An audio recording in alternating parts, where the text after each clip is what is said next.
to the Bold Movement podcast, opening up season 2.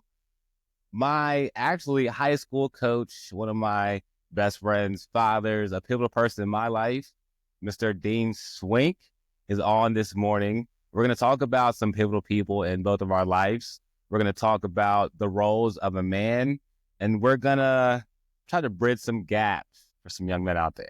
All right. So welcome, Dean. How are you? Good morning. Thanks for coming on. George, I am well. Thank you. Thank you for having me. I am honored and thrilled, and I couldn't be more proud of the direction you're going with Bold Movement and your vision. And in the conversations we've had about what you're doing to kind of, make this a holistic approach to health is awesome. And you're a pioneer, and I'm going to be very proud to say I know you when you're, some big superstar. I appreciate that. Definitely. Okay, so getting right into some topics for today. I like talking about pivotal people in my life because I feel like a lot of people allude to the hero, the good guy, as being that pivotal person, but I think there's a combination of both.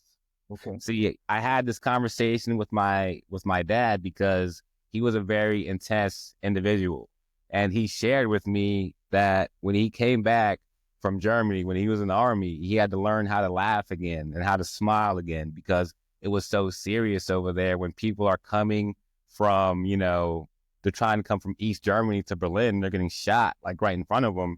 He's telling me this. And he's like, you come back home, like there's no debriefing. And he came home to a family. He came home, with so many responsibilities. And I try to give people the grace of what is their perspective at that time. And I had to be humbled a lot last season when I was talking to Dr. Shianti on here, because she said people have this tendency to keep their parents on this high pedestal. For some reason, it's almost an unrealistic pedestal sometimes that we don't realize. So I have to take a step back and think like, okay, what was actually going on at that time? Well, I just asked him, like, when you don't ask questions, you make up your own stories of what you think happened or what you think they might be asked. Like, you have to not be afraid to ask those uncomfortable questions. But the tough thing is the expectation of what the answer and the outcome is going to be of the questions you're asking. Like, you have to be open to whatever that person, has to share, because the moment you have an expectation for somebody's reaction or, how they should feel about something, that's the moment where you start to take on, too much emotion, and that's going to be heavy to you. So I learned that, a lot over the past couple of years. And right now, the goal with Bold Movement, and what we'll get into a lot this season, is that the gaps that are between the mental health, the gym, the financial literacy, the masculinity roles, the inner child in you that's never been addressed, the trauma that's never been addressed, the facade you put on in front of your friends, and how that character that not everybody, a lot of people put on, is that mask everybody put on. That's what's making you depressed. Like, that's what's draining you of your energy, because so many people, when they go around different groups of people, they put on this character that they feel like everybody wants them to be like, and then they get home and they're exhausted. And you know why you're exhausted? Because you're pretending to be like somebody else all day. And now when you go home and you're in an environment and you can be yourself, you may not have the capacity to have the patience that you should, or to laugh like you should, or to be more present like you should, because you were so worried about keeping that mask on all day when you left the house, right?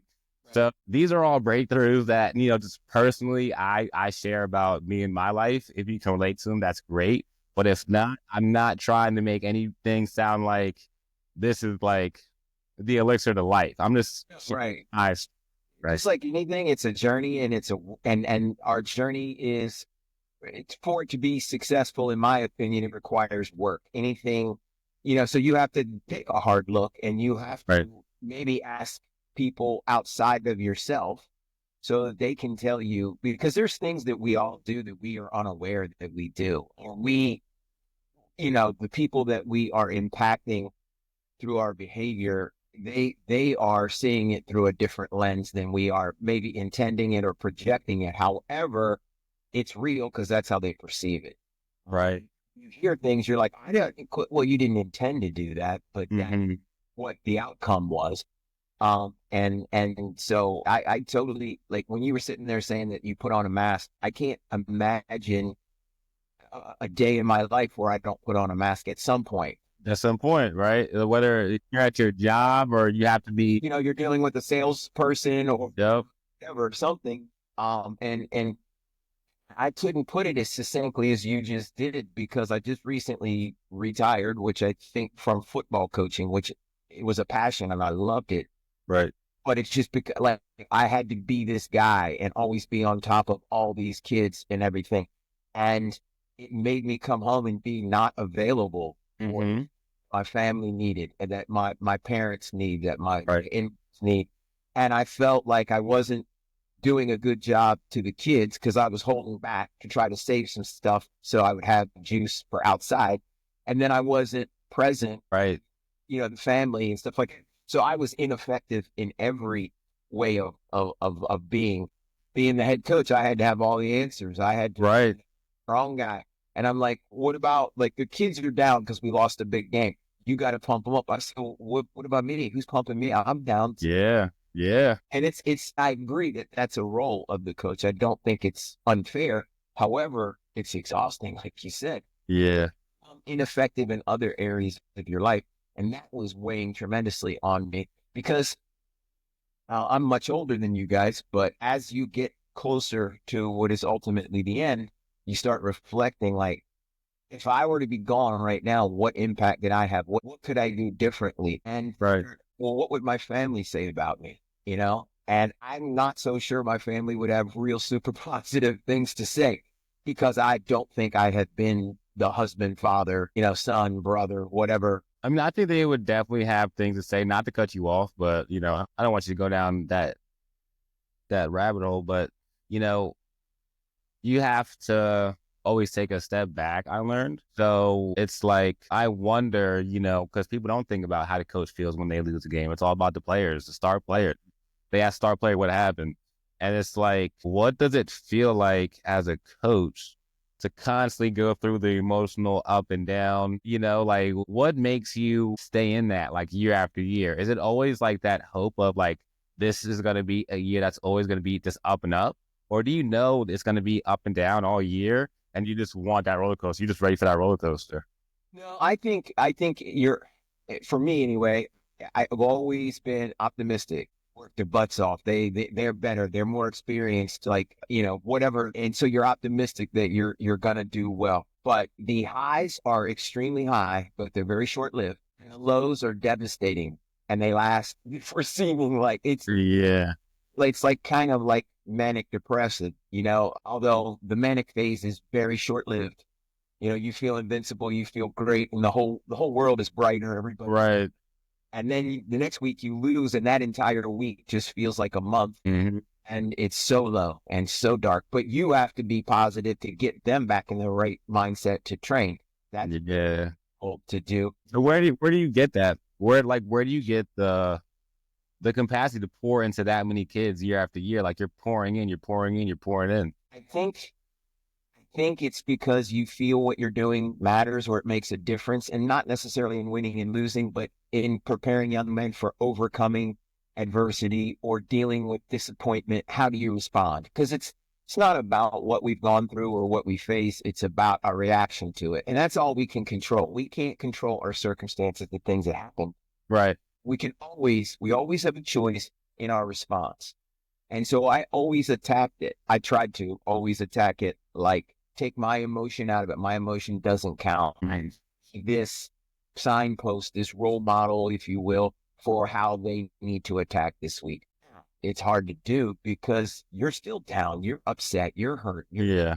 whatever. But you've got to turn that around. I think one issue that got to me is if I put too much focus on winning and losing, like the actual game, you're setting yourself up for failure because there's times when you do everything right and you still lose the game. There's times when you play somebody who's superior to you and there's nothing you can do.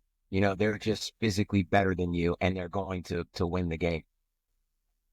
But what you can take from, like, what are we gaining from this? What skills, what life skills?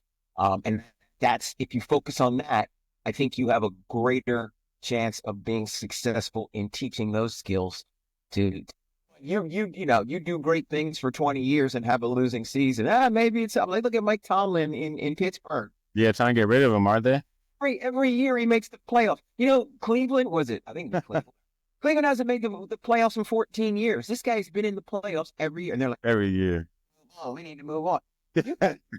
You're winning double-digit victories. Yeah. It's the perspective. They don't know how hard it is to lead a team to the playoffs every year. Exactly. 100%. So now, just going back to what you just talked about of not being available when you're a coach, you're in the middle of your coaching career, like you're deep into it. So now looking back at it, not being as present as you maybe wanted to be at home with kids and stuff like that, like, what do you do about that now? Like, what do those conversations look like? Do you have those conversations? You keep it to yourself? Like, do they know you feel like you weren't as present? I've mentioned it. I think my kids, I'm probably more dramatic than they are. I think, oh, I had some negative impact. They're like, dude, I don't even remember that. Like, and maybe they don't. Maybe they're trying to give me grace and they're like, it wasn't that bad. I think parts of it too, they really enjoyed, because it's kind of cool when you're a little kid and you go in there, like, you walk into the game on Friday night and there's this crowd there and everybody's like, oh, hey, little guy, hey, you're getting, Yeah. man, come on in. Yeah. On the field. And, I remember Kyle being, I don't know, 7, 8 years old, and he'd come down to the sidelines, and senior in high school, big Jack dude would pick him, hey, Kyle, how you doing? And it was really cool to him. Right. And, so there's aspects of that are probably beneficial. But yeah, I even if I was present and I didn't do any of the things that I think I may have done, Right. I don't feel good about it.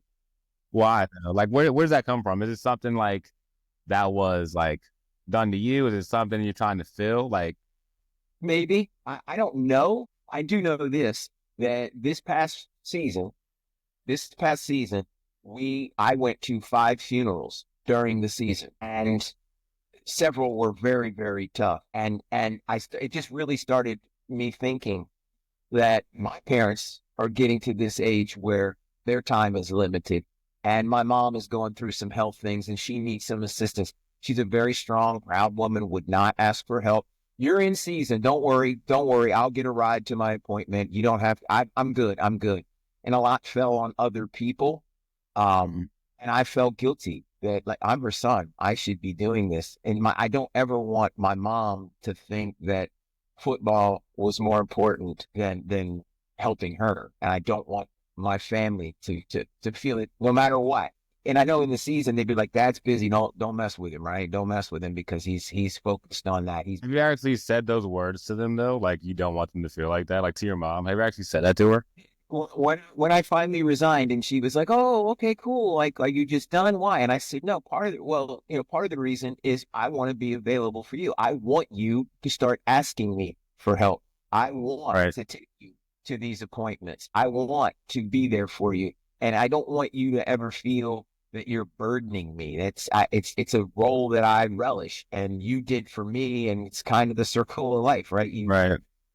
And I don't think I'm a natural giver. Like, I'm always like, George asked me to come on his stupid podcast, in the morning. Yeah. Yeah. And I want to be more. I want to be more of a yes. I don't know. There was a movie Jim Carrey was in, and he's like, I think it was Jim Carrey, and he had to say yes. Yep. Everything. For everything. I want this year, 2025, to be that year of yes. And I told my wife, we don't watch a lot of TV together or anything. And I said, all right, I'm gonna try to watch Love Island. And there could be something that you guys both like. You don't gotta completely compromise. It's like I need to in my mind, or for my well-being, I need to reach out and say, hey, let me help you with this, because I think people are maybe used to me not being easy to get help from. I'm gonna try. And I tried to have some of those conversations with people to say, please call on me. I might regret it because when they start saying, hey, can you come over here and do this? Like, hey, when I was coaching. But at the end of the day, I'm not trying to justify the decision, but I didn't feel good. Right. If you're doing something that's really a hobby that you really love, it's a passion, but at the end of the day, it doesn't pay the bills. Right. It's taking this much time and it's causing you to feel bad. Why do it? You know? So And you put that time in. So, I mean, so what do you do? What do you do different? You jokingly talked about, watching TV and stuff, but like, do you travel more? Like, do you, well, it just happened. you're like, It's the dead of winter. We are looking actively right now at getting a place down at the beach. So we like to go to the beach. We have a lot of friends that have properties down there. And so a lot of times we all go away and we have to stay at one of their houses. And so we were like, hey, we spent a lot of time down there. And now that you're not coaching, the fall, the spring, things are opened up more. And I think Kelly, we're trying to kind of get our plan together for retirement and what that looks like. And we want to she helps out babysitting Parker a couple days a week. right. Does she retire too when you retire? I don't know. She likes her job, and her job, she says, is easy, and she's not the amount of, like she has she works remotely quite a bit, and only has to go physically in the office a couple days a week. Right.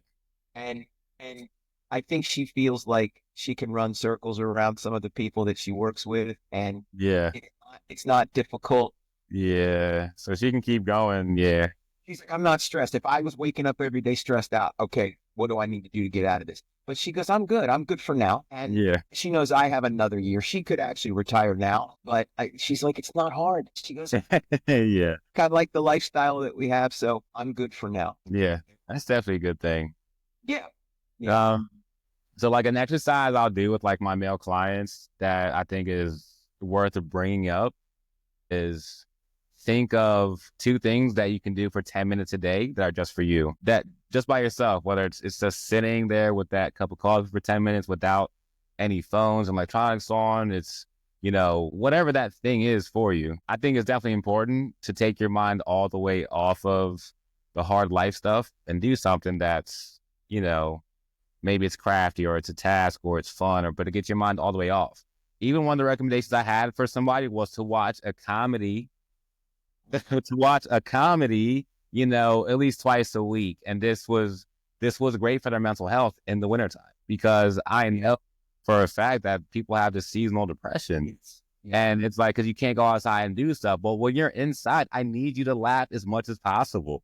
Okay. Like, that's what I try to push that home. And it's just like, you realize how good that feels once you start doing it. It sounds funny at first, but when you start doing more of it, you laugh more. I mean, you share more and things become, I think more authentic almost. And the masks start to come off and you laugh harder. The belly laughs, and then those lead to those hard conversations that you never talked about more naturally, because it's like something may have come up. Hey, but Dad, you remember when XYZ? Yeah, we never talked about it, but so-and-so. Like, it may open up the things you don't know, but I think also big thing that I think you would enjoy, people around you would enjoy, is just being spontaneous with your giving.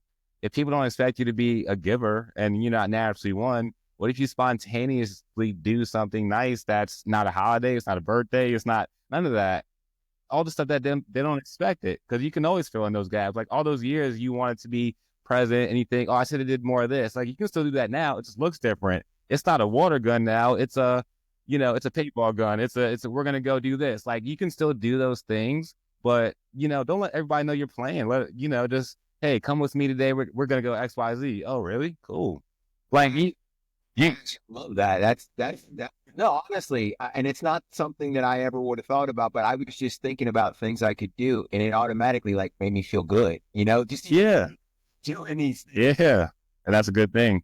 I'm gonna write that down, George. That's a freebie that you gave. Yeah, giving out nuggets. Yeah, nuggets, bro. Okay, so going into how I get to where I am now from where I was, and those pain points for me are very real. And here's what they look like, because people don't really know. So, growing up, household was super intense. My father was very intense, and that was towards everybody. It felt like a war zone in there. And I explained to him when I was born all the way until I was 6 years old, I thought nobody could see me because I was the youngest. And like, I'm ducking, over couches, like, trying to get out the way. And it's like, yo, they can't even see me. I don't think they can even hear me. Like, this is crazy. I thought this I was six. And it's like, if I didn't have a grandmother, I don't know. Like, I don't know if we get out that household. Like, I don't know if we're in that household that night when something goes wrong, because we spent the whole summers at my grandmother's house. I don't know what my parents' relationships even looked like when, me and my sister were gone. But I know when I was there, it was a war zone. And that has an effect. So, I dealt with it different than my sisters. I have two older sisters and I'm the youngest. So, my first sister, she goes off to college. Second sister goes off to college. Now I'm in high school, middle school, high school. But at this point, authority, teacher, stuff like that, being that I was in that war zone, it's comical to me. Like, sit down or else what? I'm gonna give you a bad like mark on this piece of paper. Care? Like, I don't care. Like, I honestly don't care. Like, I'm not trying to be funny or show off for the class. I do not care that you say you're gonna write me a referral or this or that. Like, that doesn't matter. Send me home, whatever. So it's like that was detrimental when I got older because it's like now I'm 18 and I'm having that same feeling I had when I was 6 because my dad and my mom split up when I was 13. My sister's in college, my other sister's in college. I'm home by myself because now when I go to high school, my mom's working nights. So now when I get home from school, she goes directly to work. And I tell my dad, like, how the hell do you guys not think that I need guidance? Like, I'm in high school and I'm sitting here by myself. Everybody's gone. Like, it's crazy. And it's just like, and I tell my dad at that age, I can walk in the liquor store and buy me a case, no problem. Like, and it's like nobody's saying anything. And I used to watch my dad drink a lot and do this and that. Like, I thought this was a normal life until I started going to my friends' houses. Right. Like, I thought the life that my friends live was like, that was only on TV, Disney Channel. But then I went to my friend's house, like, no, they're really sitting at the table. They're not arguing. Like, nobody's like fussing. Like, there's no craziness. Like, there's no bills that need to be due. Nobody, like, there's no craziness going on. And it's just like, well, if I could have that, I don't have to take my childhood and put that on other people because I was so mad at the world because I felt like I was failed when I was 6. I was failed when I was in high school, and it was just like I was expecting my dad to step in and just save the day and tell me, like, look, this is how you deal with this type of person. This is how you talk to girls. This is how you do this on the car. This is how you save your money. Like, I kept thinking he was just going to come back and magically do that. And I was just so mad when I left, like, the house. Like, everything that happened was so frustrating. And I didn't realize then that all the frustration I had was me being sad. That's depression. That's pain. But it's more acceptable for me to say that I'm mad, break something, get into a fight, but it's pain. Like, where's my dad at? Where's my mom at? I'm so tired of this. And then I go on this toxic pursuit of love in high school. I'm dating this girl, I'm dating that girl, and it's just like dating people that are wrong for me because I'm trying to fill this void of all this emptiness not being seen. So, at the same time, I'm class clown. I'm acting up in the class because everybody can see me now. Like, this is great. Like, yeah, I'm starting the show. Like, I don't care. Like, so my outlook on it got so out of control. And then, I leave high school and I start to spiral because I don't have the answers of why my life looks so different than all my friends' lives. I don't have the answers of why everybody just left me here and expected me to just figure out my whole life by myself. Like, I don't understand why, nobody's saying anything. Why does everybody act like nothing happened? What? I was definitely there and I definitely saw it. But everybody's acting like that was never a part of life. So as I get older, the alcohol, the liquor specifically, I was told in therapy, the liquor mixed with the trauma, the inner child in me that couldn't be seen became what was going to make me spiral downhill. So there's a specific time where I was invited to a birthday party, and these people were probably 25 years older than me because I'm trying to get into these rooms to elevate. So this is a room of business owners. These are businesses all over Frederick. Like, I won't name them, but these are people like in Frederick. Like, and I get invited to this room. It's private, right? And it's an open bar, and I'm excited, and I'm the youngest person there, of course, right? Right. And I start drinking. I start drinking, and I get there. It's probably like 2 or 3 in the afternoon. Next thing I know, it's dark outside. Like, I'm not even in the room that I was in, the private room. I'm downstairs somewhere, and like the guys whose party it is kicking me out. He's like, "I'm not taking this shit at my party, this and that." And I started like arguing with somebody, and it's just like, it was like, I don't even know how I got to that point, but that's what I was used to, right? That's what I saw. So I get outside, I'm on the street, like I'm on the streets of Frederick City, like, and they're like, "George, just go home." Like, no, nah, F that. Like, and I don't even know why I'm mad, but right now I feel like the whole world's attacking me. I felt like the whole world's been attacking me for a long time, and I'm done with it. And for some reason, this birthday party, that's it. I'm done with it. And it's like they're calling all the cops in Frederick down. Like, I'm surrounded. Like, there's so many cops. I'm just like, just go home. Like, we're not gonna do anything to you. He's like, "No, I know how you guys are. I know what you can try to do to me. I know what you can try to pin on me.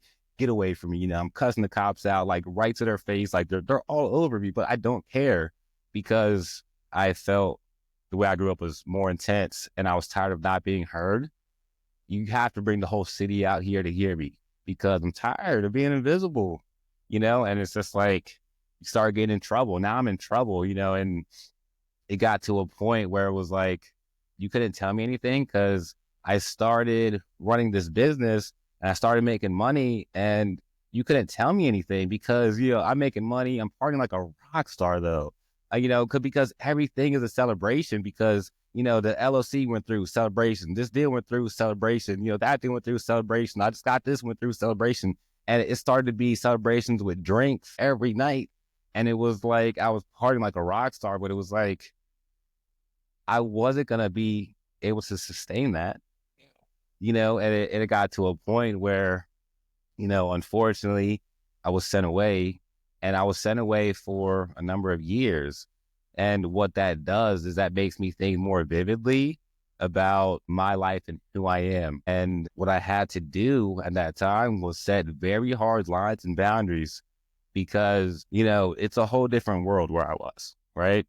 Whole different world. So everybody on the outside, again, to me is like, look, you have no idea how intense, things can get. Like, it's hard for me to go in that situation and come out and be like wishy-washy with people or pretend or put on a mask because you can't put on the mask there. Like, you don't hide. Like, there's no social media there. There's no subliminal messages there. You're not gonna, I'm gonna see you. I'm gonna physically see you every day. So if there's an issue or if you're gonna do something fun, I will see you and address it in person as a man. And that's where I draw these hard lines with boundaries because it's like, if I think somebody's doing anything that's gonna compromise either me, my health, my safety, my family, I stay away from them. And if anybody associated with them, I stay away from them too. And people don't get that the situation I was in was so intense. I don't do things that compromise it. And, I talked a lot about what I want to do when I came home. And, I get laughed at. People are like, "Yeah, okay, whatever, this and that." And I get home and people expect me to be the same person, to go out and to party and to do this, do that. And now people don't call me anymore, don't hit me up, but you see me working. I'm openly going to show you the work I'm doing, but I don't have time for the nonsense. I make it very clear. Like, if you ask me to go out and party, look, I'm not even going to hit you back. I'm not even going to hit you back. That's how I draw the line. I don't have to be rude or mean about it, but that's how I send the message. Look, I don't even respond to certain things anymore, and that's how the message is. And I draw those lines so people know that I'm serious. Like, this is a serious path I'm on. My business is serious and growing. I'm serious about my, personal growth, and I'm serious about bridging gaps for the next, person, for that next generation, for the people younger than me that went through similar situations that don't understand them yet. If I could help give them some things that helped me break through as a young man early on, why wouldn't I? I'm not going through these things just so I can tell you a sob story And, my thing is like people go through these situations and they want to hurry up and tell you the sob story. Look, I'm not here to tell you a pretty sob story. I'm here to tell you that it made me a sharper man, a stronger man in all areas. And I'm bringing that out here in a positive manner. And I have to show that you can come back from that I can be that 0.1% that doesn't go back, that it's not a revolving door, that I'm not illiterate, that I'm not dumb, that I'm not all these things, but I get grouped as that all the time, right? I get grouped as that just because I didn't understand my life, didn't understand what was going on. And, I was searching for answers in the wrong places. I may have been saying the right things and yelling out the right questions, but it was going to the wrong people. It was falling on deaf ears, but I learned that hard lesson. So that pivotal point in my life was when I did get sent away and I came back that stronger man. But now those boundaries that I set with people they're strong, but it's not just with men. It's with, it's with mom, it's with grandma, it's with sister, it's with dad, it's with, the homeboys, it's with my coworkers. Like, it's with all those things. Like, I'm not going to go out and party with a coworker. Like, I'm not going. I'm going back to the house. I got work to do. Like, I appreciate it. That's fine, but I'm not about that life. I'm not about that life because I learned so much from it and people don't get that, and they look at me funny and, he thinks he's better than, or he's this now. And he's trying to pretend like, I'm not trying to pretend shit. Like, I'm not trying to pretend shit. I'm being a better version of myself and I'm going to keep being that. So that's my spiel this morning. So, that's how we're opening that. So all that to say, is there, because you talk about voids you want to fill and I talk about mine, I know where they come from, that inner child in me from, those stages in life where I felt that abandonment. So when I talk like that, does it make you connect any dots for like why you feel like you want to be there so strongly for your mom or for your kids, or like you weren't present and they see it as a small thing, but you see it as a big thing? Like, Well, it's funny that you're talking about your upbringing and how unresolved issues that you dealt with as a youth carried on. And I have been told often by people that know me well and love me that I have a lot of unresolved issues. I had my early family life was, by today's standards, is probably average, but back then it was kind of cutting edge. Most of my friends' parents were married 40, 50 years, they beaver cleaver, sat down, ate dinner. right. Mom stayed home, dad worked, and siblings. My parents got divorced when I was like 7. It was an abusive situation. My mom, single parent, worked every day. So we did, she did a great job. But anyway, nonetheless, there's a lot there. And part of like never wanting to go to therapy was coaching and the season. And you can't just take 6 months off of therapy. You got to kind of go once a week, or you got to and that was just an excuse. Right. Always find time, but when I'm done. But I really think I do need to go through that, because I think it's awesome that you were able to find out why. Like, I react to tiny little things with explosive anger. Like, the punishment doesn't fit the crime. It doesn't match, yeah, because the unpack stuff. Right. And so it's got to be that. And I've always felt like, until recently, that a man that can't deal with his own stuff isn't a man, right? Like, men deal with their stuff. They don't need to go. Right. But they put that out there to make men massively unhealthy, Exactly. So I had to unpack that and get out of that feeling so that it puts me in a position where I'm willing to accept. I don't know. I don't like to blame. We all are a product of our environment and, where we grew up. But it's like we still have to be accountable for what we do. But I love the fact that knowing why you react a certain way and your triggers, that's not just a victim, which I think a lot of people now, it's like, oh, let me get a tattoo. I'm a victim. I've been this and Yeah, right. Anyway, you got to wear it like that. Yeah. Exactly. Yeah. And so I have been hesitant to seek any kind of help because I looked at that as a weakness. Right. I think a lot of men look at it as a weakness. And I've had therapists and life coaches. And the difference is, which I do want to openly say, that a psychiatrist is going to prescribe you meds. Yeah. Psychologist is going to talk to you about that trauma and dig into your childhood. And that life coach is going to only push you forward. We're not looking back at anything. It's all the things you want to do push you forward. So I've had all those people in my life pushing me as well. Which benefited you the most, or did all three help in some? I think the life coach helped me the most. The rest of it was me just sitting alone in silence long enough for me to let my mind swirl and to sit longer to me to start thinking of those internal answers that I know are there, that I'm ignoring, that I can't hear when there's all those distractions going on. So the life coach was like, George, you have to think about your delivery. Does this person need to hear this? Is this appropriate to say at this time? Is it appropriate to tell this person this at all? So that helped me a lot, because in business, I can be very calm now, but in business I can get very intense. Like, how is this not done? Like, how do you not read this message? Like, I sent it here. Like, are you going to do it? Or are you going to do it?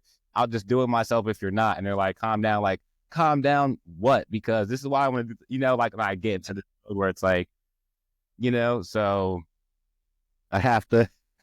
Well, but at the end of the day, your name is on it. And it's Yeah. I have been an assistant coach, and I've seen things that don't move the needle for me. Like, Right. I let it go. Well, why are you letting that go?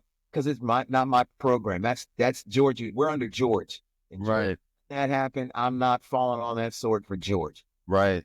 The next year, I'm the guy. My name is on it. That same behavior is not tolerated. It's called out because my name is on it. Right. Associated with me. So it's the same in business when it's bold in movement. Right.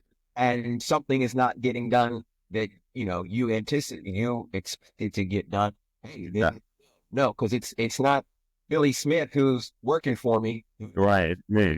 Get it done. Yeah. You just disappointed a client, and then there's a negative connotation of bold in movement. Right. That triggering effect. Yeah, exactly. So it's like I have to work on that delivery. So like what I talk about also is like men have emotions that are this big, and we have to like make them this big and this baby feed it to people. And like that was the hardest thing for me to learn, like to take everything, compress it, and give it to people in piece that they can actually eat. And like that was a big lesson for me, because it was like you want to say it how it is in your head, like, yo, what are you doing? Don't do that because XYZ, but you have to be like, now do you think it's a good idea to do that? Because if this, like, some people, they can't handle that. Some people need that. So you have to know who you're dealing with too. Well, that's a good point. I also think it's kind of like what is it? If you give a man a fish, he eats a day. If you teach a man to fish, he eats for a lifetime. Right. If you make them see why you want things done a certain way by asking them, what would you do here? And then they arrive at that, rather than you saying, do it this way this time because you're telling me, versus you teaching me why it should be done this way, so that in future situations I respond appropriately. Yep. So I think that is also like, not just do it because I say so, because Yeah. any juice. You're like, Right. what's the why behind that? Yeah, there could be some old school. That's some old school stuff, so, but it's like kids are more gonna ask you more questions now. Well, but they do, and I think kids are not. We view that as disrespectful because Yeah. our input wasn't valued. We make kids feel more valuable now, which is good. But now they think that they're entitled to give you their opinion. And there are times when last thing I want is a 14-year-old's fucking opinion. I tell you to do. When you're my age, then you can handle it the way you want. But Right. situation, this is how we're handling it. Right. When things are calmer, you can go back. Do you know why I responded that way? And this is what I was thinking. Then it's more like it may resonate. Right.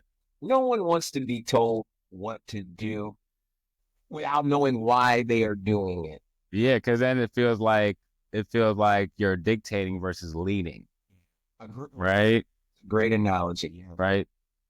So I try to be careful with that one too, because it's like I know I go in some rooms and I kind of take over a little bit, because I was tired of dimming my light, because I felt like when I went into rooms I would have to talk lower and kind of settle down a little bit and not be myself. But I stopped doing that, and I outgrow places and people and rooms, and I get to bigger people, places, and rooms, and it's just like it just goes back to like the more authentic you can be, like the better, like the fresh air, like the things that open up that you couldn't see before, are just they're great.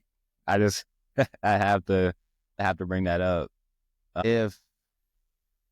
If you feel like there's things you need to unpack to get to a point where you feel like you have clarity and you don't have to wear the mask, and the stress starts to relieve and you feel like you're present, you feel like you're really doing what you should be doing, what what feels different or looks different in your life? Like, how do you know you're there? Like, how do you know like Ooh, you're making progress, right? Because we talk about it, but how do you know you're doing it? What does it look like? What are the markers, right?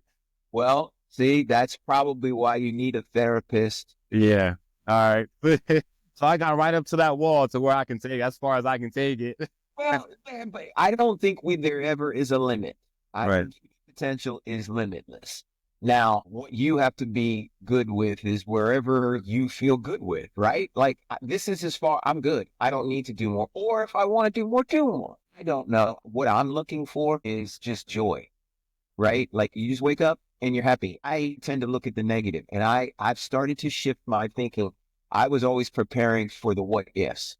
Well, what if this happened? What if I got a plan B? I'm ready. I've thought ahead because that makes me, a good leader because I anticipated this storm. Do you think that's like just a male? Do you think that's like instilled at you as a male to just always be, looking over everybody till I have that plan B? Is it that, or is it something? I think it's a paternal thing. That's a natural instinct to protect. Right.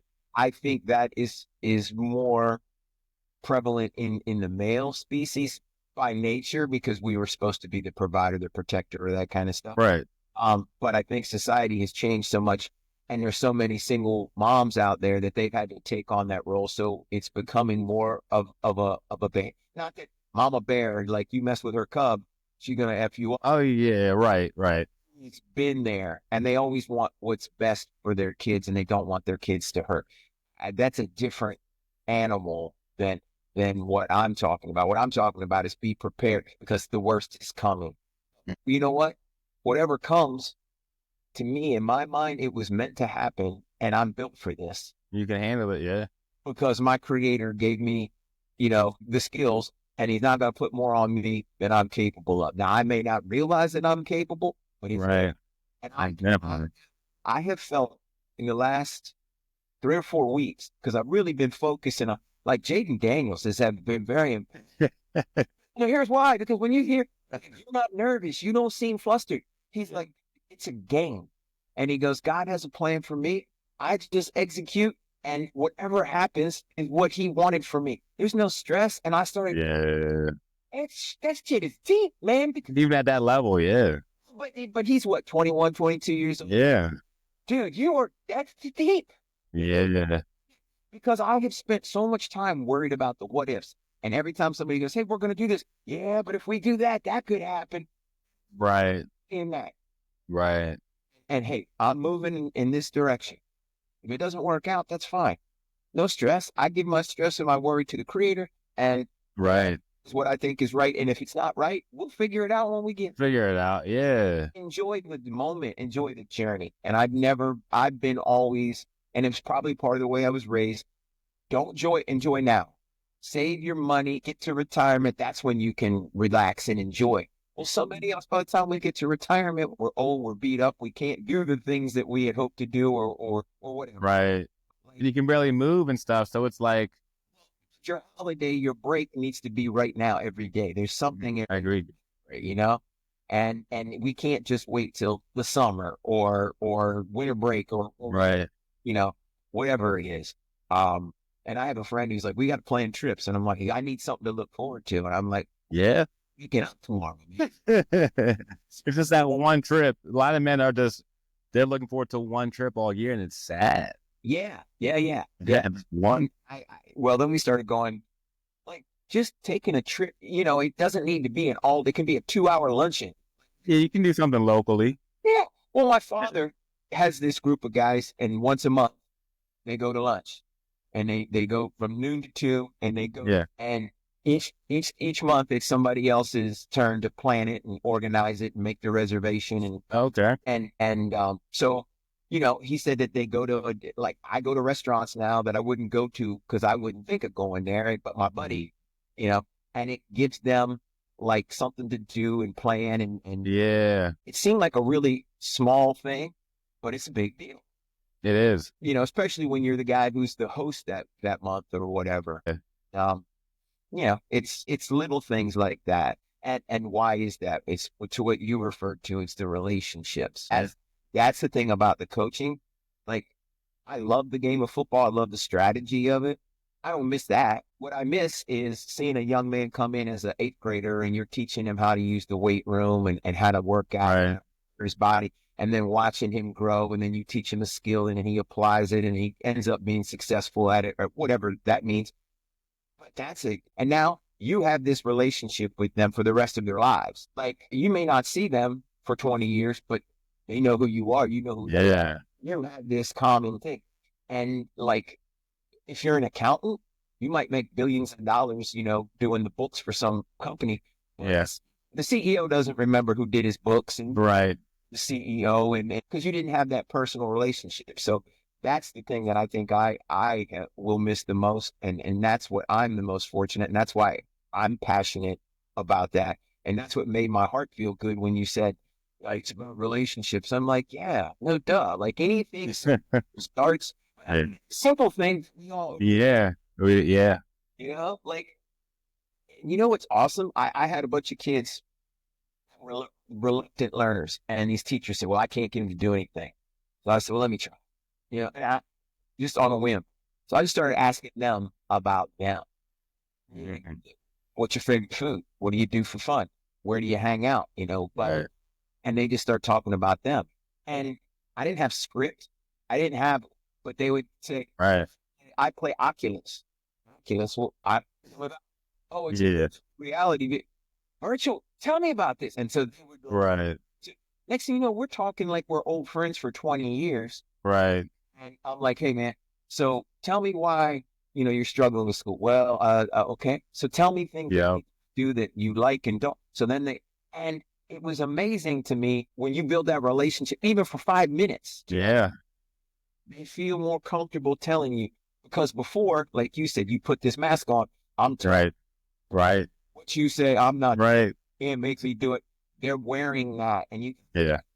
through that, and it's like pow, like yes, Yeah. a lot of things that I thought you validate. So Well, I'm glad. I'm glad they make sense and they resonate with somebody. And I think even with the example you just gave of, that kid opening up, I think both sides get a sign of relief. oh yeah, Like I made a breakthrough and he doesn't have to wear the mask anymore. So, you get that. cool, because then there's teachers that I really respect, and they're far better teachers and educators than I have ever been. But they'll be like, how did you do that?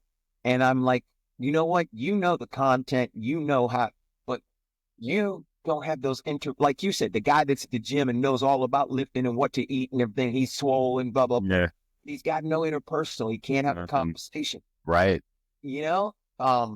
So now I'm dumb as heck, but I can have a conversation. So, No. but I mean, and I don't know where that came from, Right. why that's taught. Do you think we're born with that stuff? Like, I think we are. yeah. What to talk and have those relationships? Well, but anything like to be really smart, like be really good at math. Is that a gift? Is that just a given? Do we develop that? Like, I think it's a little bit of both because I think there's something to be said about, when we talk about nature versus nurture. So I think your environment can definitely facilitate what you gravitate to and what you learn. well, Because, I had a friend growing up that got me into football when I was 8. And if I never met that friend, I would never played football. I wouldn't have never became a trainer. I wouldn't know you. I wouldn't know Kyle. I wouldn't know, my path would have been totally different. ain't it wild to think if you didn't meet that guy and start playing football, how different your life would be? Yeah. Oh, you didn't go to the NFL and make billions of dollars. Right. but different people and different experiences you had along the way shaped you or added to shaping you. Yes, I think your environment plays a big role. And it's wild that if we remove a small, seemingly insignificant event, things could be Completely different. completely random. Like we really don't have any control. I guess we do, but we don't. So yeah, a lot of things you have to just go with it. Yeah. I learned that you gotta go with a lot of things like, and there's some things like I'm more like get anxiety about, and other people are more loose about. And there's other things I'm loose about, and I try to learn to see their side. So like, if I'm going somewhere, no rush. If I'm going somewhere, no rush. Like I'm gonna get there, like I'll be at the show on time, but I'm not worried. A wedding or something like that, you might. A wedding, a show, a concert, this or that. Like I'm not. I'll be there. I'm not stressed about making some type of deadline, right? But some people get frantic about that. Like we have to do this, that, this. Like I'm not that person, that type of situation. Like I Why do you think that is? I think that's my mom is Jamaican, and Jamaicans are much more lax in certain situations. All right. So yeah, You said, because I was thinking the military being on time. yeah, I had those opposite. One is 6:01. It's not 6:01 in 10. Right. Yeah. He woke us up like a drill sergeant. He used to come in the room yelling, "Time to get out, time to go to school." Yo, what? Who wakes up little kids like that? But back then it was normal. But yeah, that lax side is my mom's side. My dad is not lax. No, it's funny because in my family, being on time was extremely important and being punctual and being a coach. Practice starts at this time. You're early. Right. So all my life, and I cannot wrap my mind around people that aren't stressed. I understand it because one of my closest relatives is my aunt. Yeah. You tell her Thanksgiving dinner is at 4 o'clock, knowing we weren't going to eat till 6 because she wasn't going to get there if we said. Right. And she's like, I'll get there when I get there. Yeah, because it's me. If I'm not going to work, it's like I'm off the clock. Like, something that was told to me, like, I remember I was complaining about something about work like years ago, and somebody was like, "You still on the clock?" I'm like, "No, stop talking about that shit." I was like, "Jeez." I never felt like I was under like pressure outside of work again after that. Like you may think about work, of course, it crosses your mind, but the pressure of I got to get to work and clock in and do this and do that. It's like weekend, like we're going to an aunt's house, a friend's house, a concert, like let's chill and take it in. That's part of being present, right? Because it's like, oh, we get to go to this thing, cool. Like I wonder what we can eat like before we get there. Like you want to go to like a movie after, like you can make things like a whole experience, you know? Got it. So that's why I'm so lax because it's like, yeah, you invited me to that birthday party, but I'm going to a comedy show that night. I went to dinner earlier and that party that you invited me to is just gonna, fit that time. So I get there when I get there and then I'm doing something else after. So it's not me being rude or trying to make a grand entrance. I'm trying to fit in things I like to do outside of that too. Okay. Right. So it's like, yeah. I never looked at it from that point of view. Yeah, because I think some people think you have one thing to do that day. Like, all you have to do is come to my house. No, it's not. Like, I have a lot. Yeah, that makes sense. Yeah. So I try to get that. You could say, listen, I'm going to be, there's a good chance I'm going to be late. I'm coming. Yeah. Things going on. So I'm going to. Yes. And then communication. Yeah. Yes. That's because, especially if that person is one of those 6 o'clock is 6 o'clock. Right. And they're going to be upset. Like, I believe there was a wedding and we were all upset because George was late. Well, George had been in a car accident. So, right. Being late. Because being at someone's wedding is kind of like, that is kind of, it's not just a stop by open house, eat some. Right. Right. But then they were worried because they're like, he wouldn't miss this, Right. Yeah. And that was tough. It's George. Yeah, that was tough. It's Jamaican George. He's not. Yeah, I'll be there. Yeah. It's tough. I mean, that brings me to that moment. I'll close you out here in a second. We'll end, but that accident was another pivotal point because I had just gotten home and, I didn't have really anything left. Like I didn't have a lot of clothes or like anything. And I had my car, right? I had my car. That's the only thing I had left was my car. And like, I'm going to this wedding. I feel like I'm trying to get back on my feet. And like, there's all these things. I'm taking classes. I'm trying to get just so many things I'm worried about. And it's like, at least I have my car. At least I saved it. I don't have a car payment. I have this and like going to this wedding. And I just like, I dazed out for a second. That's all it took. Like I just came home, getting my life back together. I'm just seeing, all these people again. Like I'm on my way to a wedding to see even more people I haven't seen. Like, what's this gonna be like? And all these things are running through my head. And it's just like I zone out for a second, boom.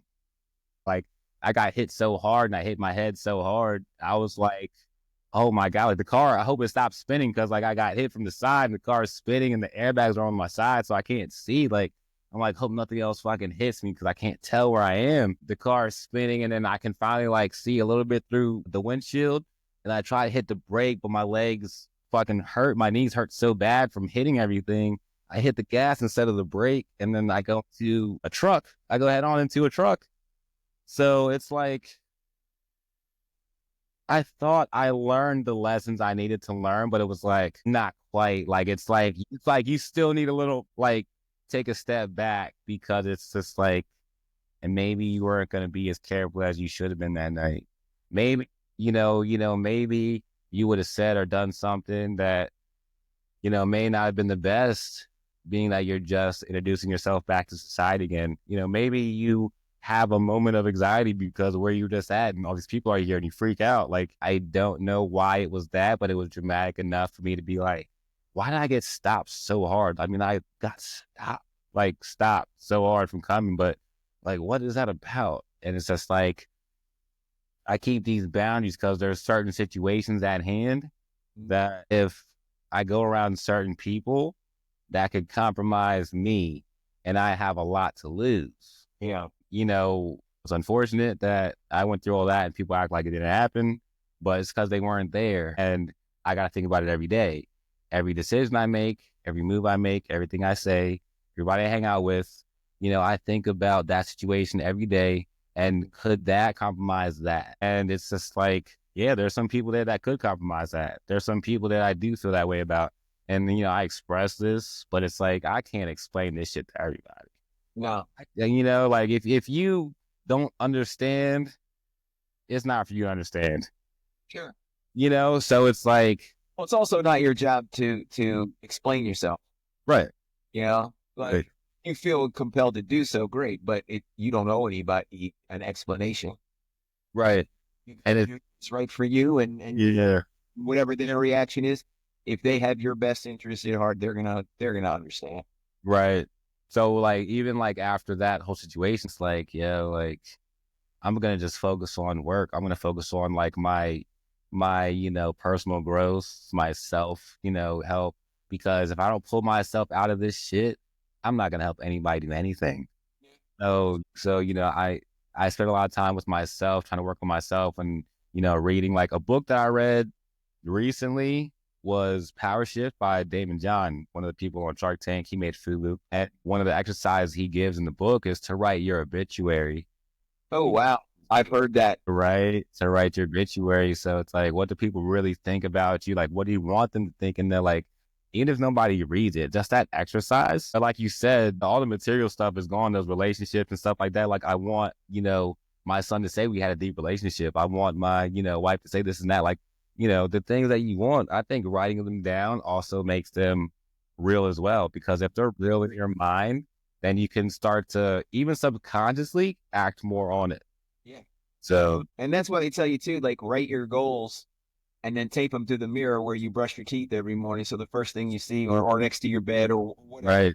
So the last thing you see before you go to bed, first thing you see when you wake up is these. And that, well, okay, yeah. And what we try to teach the kids this past year is what are your goals? And write them down. Don't even tell me what they are.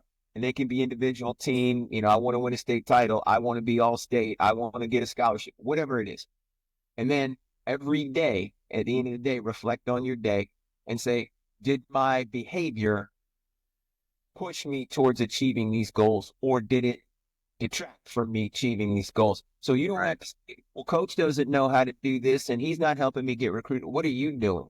And your behaviors. Now, and it's really easy for me when a teacher says, George is messing up in class, coach. Can you speak to him? And I bring him in. I'm George, what's going on in Miss Smith's English class? Right. Well, she's a bitch and I can't stand her and she treats me bad. Okay, that's all true, George. Right. Your goal, number one, was to get a scholarship. And you know, if you fail English, no matter what you do on that field or in that weight room isn't going to matter because that coach can't give you a scholarship because you got an F in English. So even though Miss Smith is a bitch and she don't like you and she treats you unfairly, you've got to use her to get, you know. So what behaviors are you doing on the day that are either pushing you towards your goal or taking you away from the goal? And what we want to do is maximize the ones that are moving you towards your goal and delete, more importantly, delete the goals. Right. Kids, when you put it to them that way, it's not this deep, esoteric, you know, philosophical. Right. Is this moving you forward or is it you? Right. And if it's moving you forward, like you said, people that are bringing you to a place, you got to eliminate them. Yeah, but that's my boy. I've known him since 6th grade. And sorry, he's not healthy now. Yeah. And you know, I can't have that. Right. And I think if your goals are really what you're trying to achieve, and if they're not, then rewrite your goals.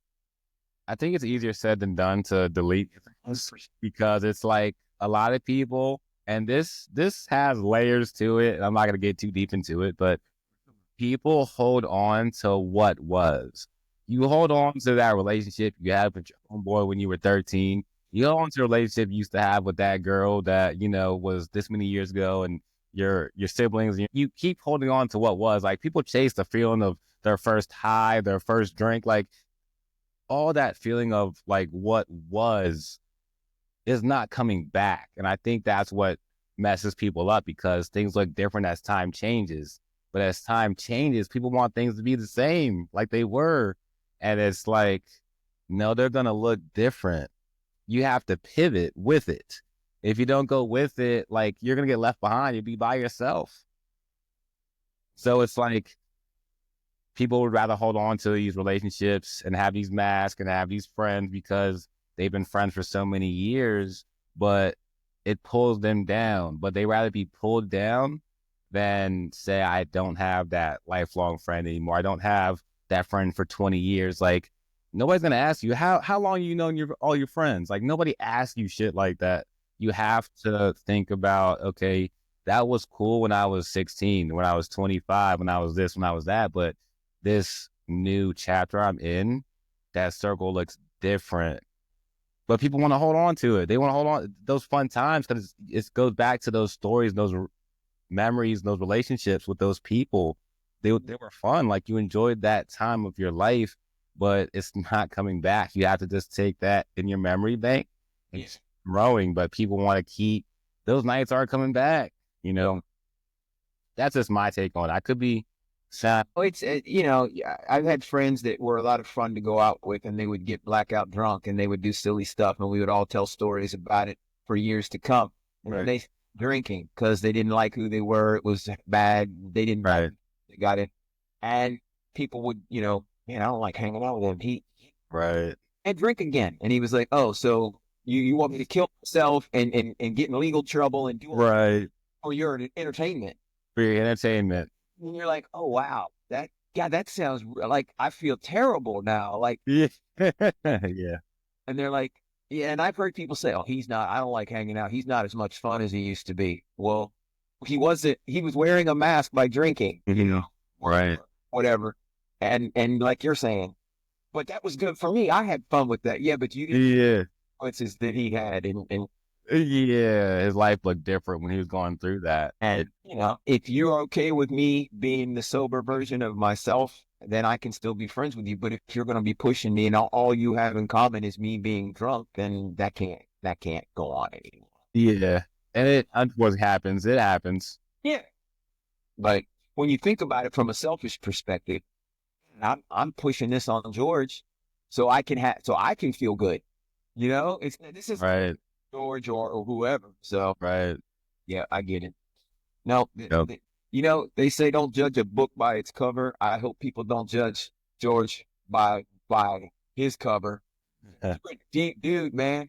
I try to, speak more, to show people who I am more, Well, and you know what's honest? There are a lot of kids, and I say kids because to me, getting this early could help get them off in the right path. Right. But there are a lot of kids, and probably a lot of kids because, um, they don't have that male role model in their life, like um, and I do think that's extremely important. But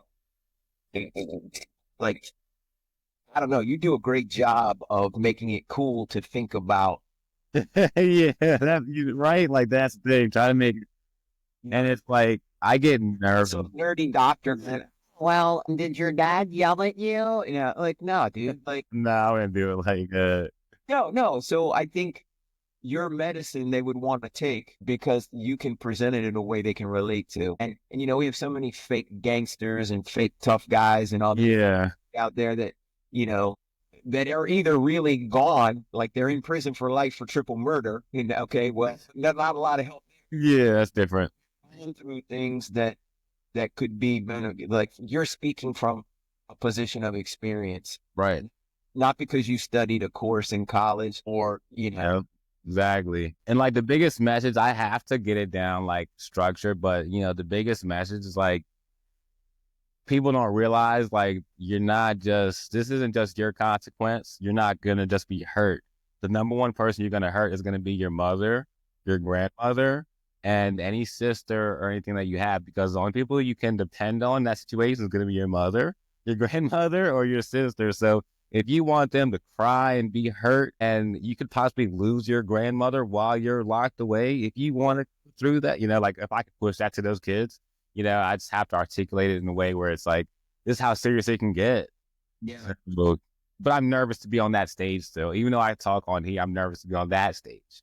So I'm working on that at the moment. I don't know if you heard this week, there was two incidents at Tuscarora. There was a fight that I saw the fight, something. he slashed the kid, cut the kid with a knife or something. Like, I don't know, two dudes used to battle and they would fight and, whatever. But now they're going for knives. Yeah. And then OB said that they came in and arrested a kid who's on the football team. He's involved with a shooting, attempted murder up in Hagerstown. And I'm like, God dang, like, Yeah. how can you be 16? I can't wrap my mind around it. Like you're just willing to end it and like not only kill somebody, but then throw your life away for doing it. Like, where is that coming from?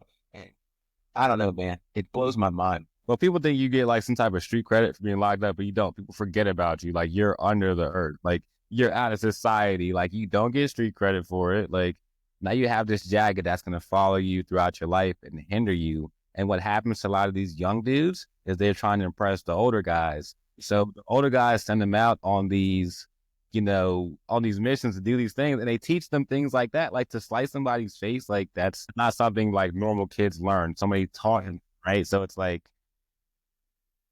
if you're gonna like teach those kids, teach them in a way like what we're doing now, not to hurt each other, because that's where it's coming from. It's coming from the older generation. These kids aren't making this stuff up. Like the old heads are telling them, like That kind of stuff. It's learned. yeah, it's learning. It's that's what's being pushed, and that's what they're taking. So, in closing, I do want to say, conversations like this help a lot for the people who are not very visible, who will never know, who watch us, the people who will never speak out, they won't comment, they won't put the like, but they are watching and it does help them.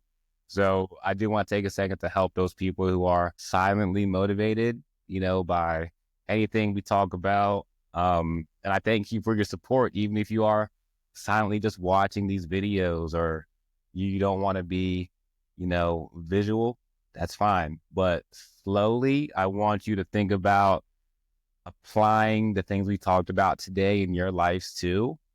Writing down what your goals are, taking 10 minutes of peace. Maybe you have a vision board, right? Just think of 3 things that you can do every day to just be a little bit better.